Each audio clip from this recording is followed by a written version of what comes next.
Incident number 1. Sir Aldrich of Cinderwall rode into Blackthorn Pass on February 14, 1279, knowing the narrow gorge in northern England would become the place where he made his final stand against a raiding army 300 strong. He dismounted, planted his rusted shield into the frozen ground, and whispered a final prayer, fully aware that no reinforcements would reach him in time.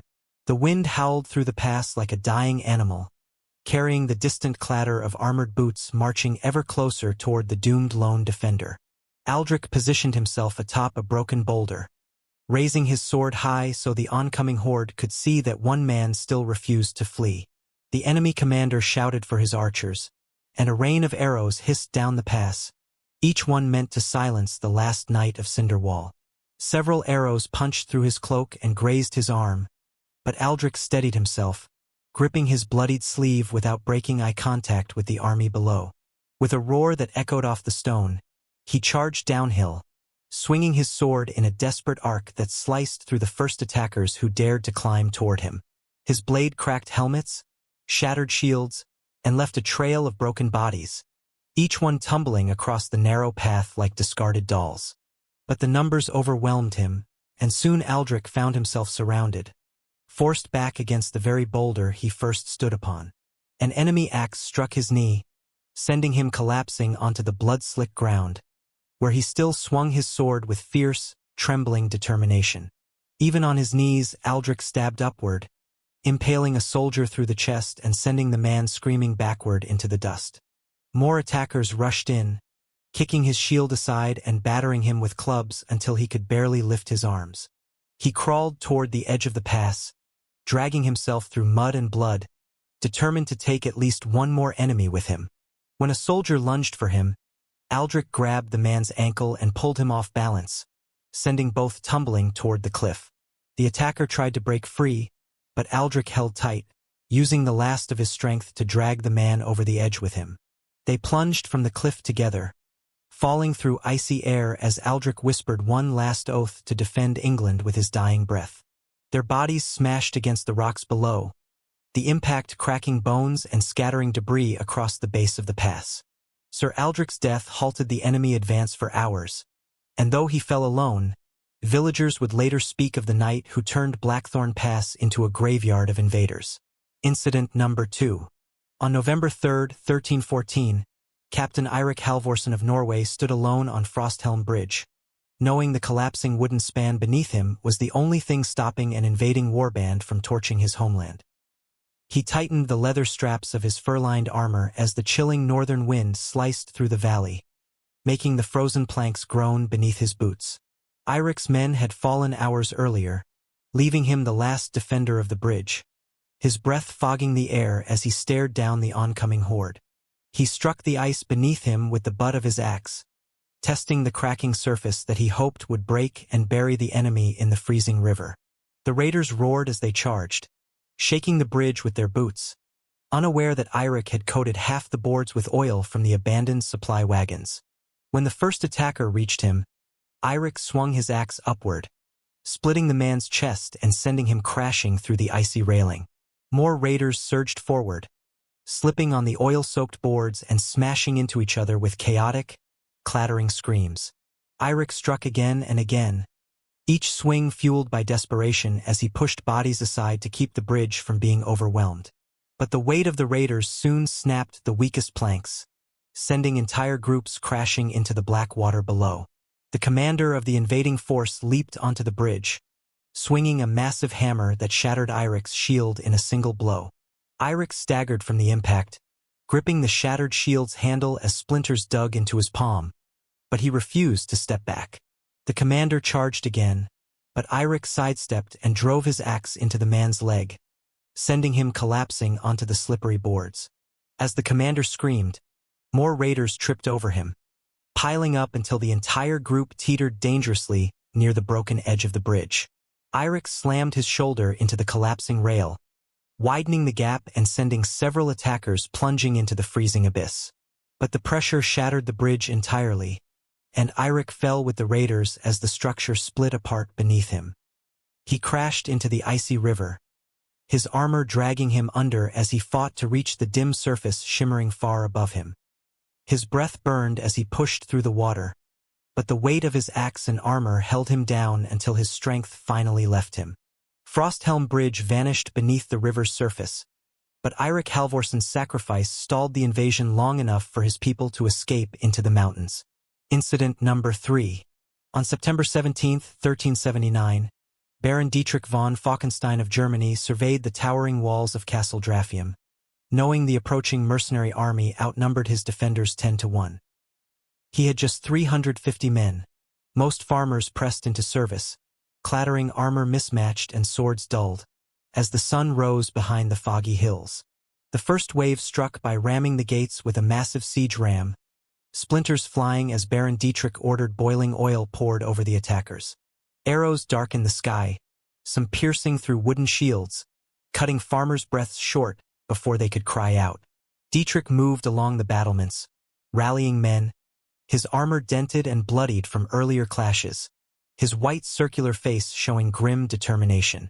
Despite their courage, the walls began to crumble under relentless fire from catapults hurling massive stones. A breach opened near the western gate, and mercenaries poured through, screaming as they hacked at barricades. Baron Dietrich charged down the narrow stairway with a flaming torch, swinging his axe into anyone who dared approach. He felled dozens, but the numbers were overwhelming, and soon he was forced into the castle courtyard, surrounded on all sides. Dietrich's horse was slain beneath him, and he fell hard to the cobblestones, rolling to avoid the first sweep of blades. Even as wounds opened across his arms and legs, he refused to surrender, cutting a path toward the inner keep. Inside, he found only a few loyal men, all bruised, panting, and armed with crude spears. They made a final stand in the grand hall, stacking tables and barrels as makeshift barricades against the advancing mercenaries. The hall erupted into chaos as fire arrows set wooden beams ablaze, the smoke curling thick and gray. Dietrich fought at the center, axe swinging furiously, striking any who approached, eyes wide in defiance and pain. The fire spread rapidly, consuming the hall, and the heat forced the last defenders to retreat to the crumbling inner tower. Dietrich stood at the topmost battlement, surveying the wreckage below, knowing this was the final moment of resistance. When the tower finally gave way under the fire and weight of mercenaries, Baron Dietrich von Falkenstein fell with his men, their screams echoing through Draugheim as the castle was lost forever. Incident number 4. On March 12, 1427, Sir Alastair MacGregor of Scotland led a small company of 120 men through Blackthorn Pass, knowing enemy forces vastly outnumbered them. The pass was shrouded in early morning fog, hiding the enemy's deadly trap until it was too late. Suddenly, arrows rained from hidden platforms above, striking MacGregor's men with shrieks of pain and terror. Alastair raised his shield just in time to block a volley, but several of his men fell instantly, crimson stains spreading across the snowy ground. The enemy surged from both sides, rolling boulders and swinging axes down the narrow path. Alastair shouted commands, but the pass was too narrow to maneuver. Bodies piled as chaos consumed the fighters. He slashed with his sword, cutting down the closest attackers, but for every man he felled, 2 more seemed to take their place. The ground shook as a massive boulder, pushed from above, smashed into the center of the group, sending soldiers flying. Smoke and dust filled the air as the narrow pass became a tomb, cries of the dying echoing off the cliffs. Alastair ducked under a swinging axe, rolling across the icy ground and cutting down another attacker with a swift upward strike.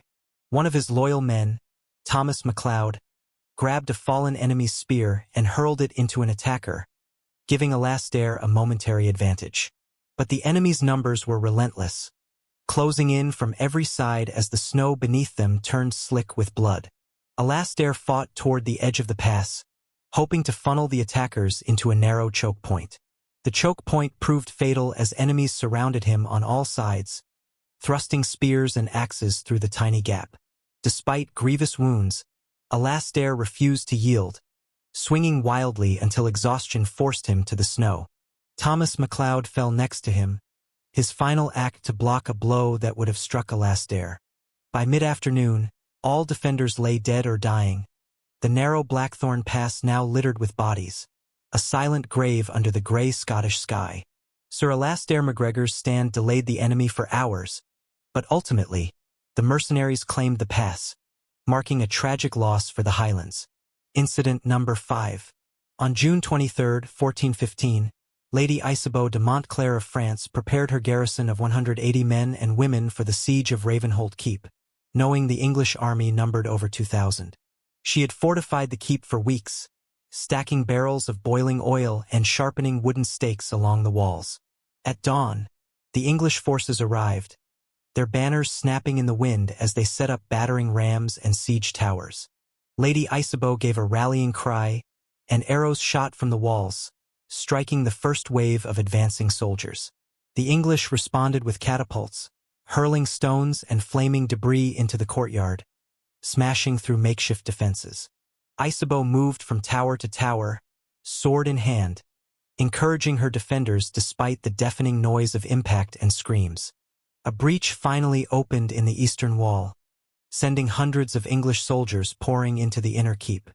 Isabeau led a counterattack, swinging her sword, knocking over several attackers, her cloak flaring dramatically behind her. The courtyard became a chaotic tangle of men, women, and horses, all fighting desperately among overturned carts and broken stone. Despite her courage, the defenders were outnumbered, and walls continued to collapse under constant bombardment. Isabeau fell back to the main hall with the remaining 50 defenders, barricading doors with overturned tables and heavy chests. English soldiers poured through arrow slits, axes raised, and fought their way into the hall, striking with brutal efficiency. One by one, the defenders were cut down, their screams echoing in the stone corridors as fire from torches began to spread. Lady Isabeau fought in the center, slashing with her sword, every movement a desperate attempt to hold back the flood of enemies. She managed to fell several, but a wooden beam from the collapsing roof struck her, knocking her to the stone floor. Despite the injuries, she pushed herself to her knees, rallying the last survivors to stand beside her for a final charge. In the final moments, the hall erupted in flames and smoke, arrows and axes flying as both sides fell into chaos and death. By nightfall, Ravenholt Keep was lost, Lady Isabeau de Montclair and her defenders perishing amid rubble, fire, and blood, leaving the castle silent and smoldering. Incident number 6. On October 14, 1433, Baron Heinrich von Falken commanded 200 men defending Blackridge Tower, a solitary stronghold perched atop a jagged cliff in Germany. They had fortified the tower for months, stacking rocks and boiling oil along the narrow parapets in anticipation of an impending assault. At first light, a vanguard of 1,500 mercenaries appeared at the base of the cliff, drawing ropes and scaling ladders to begin the attack.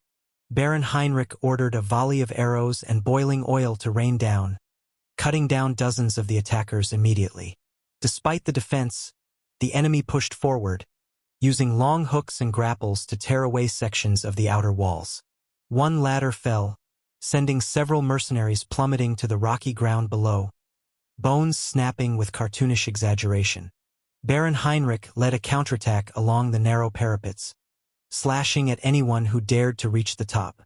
The battle raged for hours, with snow beginning to fall, turning the gray battlements slick and treacherous.